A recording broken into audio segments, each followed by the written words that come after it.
Praise lord. దేవుని నామానికి స్తోత్రాలు. ఈరోజు దేవుని వాక్యము ధ్యానించుకుందాము. మార్కు సువార్త 4వ అధ్యాయము 14వ వచనము నుండి. మార్కు సువార్త 4వ అధ్యాయము 14వ వచనము నుండి. విత్తువాడు వాక్యము విత్తుచున్నాడు. విత్తువాడు వాక్యము విత్తుచున్నాడు. ఈ లోకంలోని వాక్యం అనేది ప్రకటించబడుతూనే ఉన్నది. కానీ త్రోవ పక్క నుండి వారెవరనగా వాక్యము వారిలో విత్తబడును గాని వారు వినిన వెంటనే సాతాను వచ్చి వారిలో విత్తబడిన వాక్యం ఎత్తుకొని పోవును. త్రోవ పక్క నుండి వారు అంటే ఇంట్రెస్ట్గా లేకుండా వినేవారు. వారిలో వాక్యము వింటారు, వారిలో వాక్యము ఉంటుంది, విత్తబడుతుంది. కానీ వెంటనే సాతాను వచ్చి వాక్యము మెత్తుకొని పోతుంది. అటువలే రాతి నేలన విత్తబడిన వారెవరనగా వాక్యము విని సంతోషముగా అంగీకరించేవారు. దేవుడు మేలులు చాలా చేస్తాడు, దేవుడు గొప్ప దేవుడని సంతోషముగా దేవుడు చేసిన కార్యాలు, జరగబోయే విషయాలు అన్నిటి గురించి తెలుసుకొని సంతోషముగా వాక్యాన్ని అంగీకరిస్తారు. కానీ అయితే వారిలో వేరు లేనందున కొంతకాలము వారు నిలుతురు. కానీ వాక్యము నిమిత్తము శ్రమ అయినను హింస అయినను కలగగానే వారు అభ్యంతరపడతారు. సంతోషముగా ప్రతిదీ దేవునికి సంబంధించినంత అంగీకరిస్తారు. కానీ వారిలో ఏమి లేదంట, వేరు.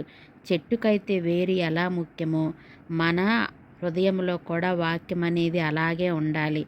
ఎప్పుడైతే వేరు అనేది లేకపోతే అప్పుడు మన జీవితంలో శ్రమ అయినా హింస అయినా బాధ అయినా ప్రతిదీ ఏది వచ్చినా కూడా మనం అభ్యంతరపడి పక్కకి వెళ్ళిపోతామంట. ఇతరులు ముండ్ల పొదలలో విత్తినవారు. వీరు వాక్యము విందురు కానీ ఐహిక విచారములు, ధనమోసమును మరి ఇతరమైన ఆపేక్షలలో చొచ్చి వాక్యమును అణిచివేయుట వలన అది నిష్ఫలమగును. ఇక్కడ ముండ్ల పొదలు, ఇక్కడ తీసుకోబడిన విత్తబడిందే ముండ్ల పొదలంటే చాలా గచ్చ పొదలు. కష్టాలు, శ్రమలు, లోకాన్ని చూసి అది ఇది విచారాలు, ధనం మీద, మోసం మీద, ఇతరులని మోసం చేయటము, ఆపేక్షించటం వల్ల వాక్యాన్ని వాళ్ళలో అణిచివేస్తుందంట, అడుగడికి పోతుంది. పైన మాత్రానికి ధనావేశం, లోకానికి సంబంధమైన మొత్తము పైన ఉంటాయి. వాక్యము లోపలికి అణిచివేయబడుతుంది. అందువలన వాళ్ళు నిష్ప్రయోజులకుతారు. మంచి నేలన విత్తబడిన వారెవరనగా వాక్యాన్ని వింటారు, దాన్ని అంగీకరిస్తారు. వాక్యాన్ని విని నిజంగా అంగీకరించిన వారు ఎలా ఉంటారంట, 30దంతలుగాను 60దంతలుగాను 100అంతలుగాను ఫలించువారని చెప్పిన. ఇక్కడ 4 రకాల మనుషుల గురించి ఇక్కడ వాక్యం అనేది చెప్పబడుతుంది. మనము ఏ విధమైన మనిషిలాగా ఉన్నాము?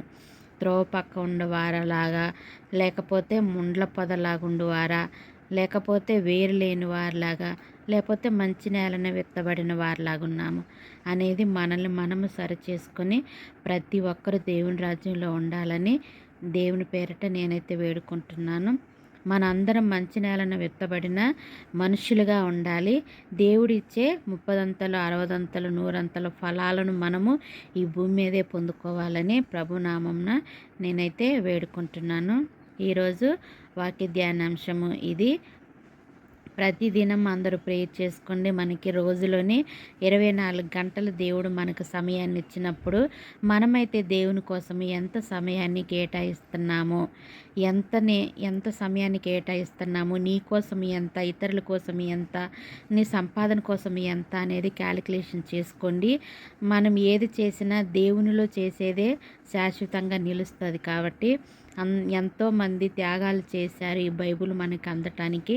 మనకి ఈ రోజున ఈ బైబిల్ మన చేతిలోకి వచ్చి మనము కళ్ళతో చదివి దేవుని కార్యాలు మన హృదయంలోని తలుచుకుంటున్నామంటే ఎంతోమంది ఫలితం. కాబట్టి ప్రతి ఒక్కటి మన జ్ఞాపకం చేసుకొని మనం దేవునికి ఎక్కువ సమయాన్ని ఇవ్వాలని ప్రభు నామంలో వేడుకుంటున్నాను.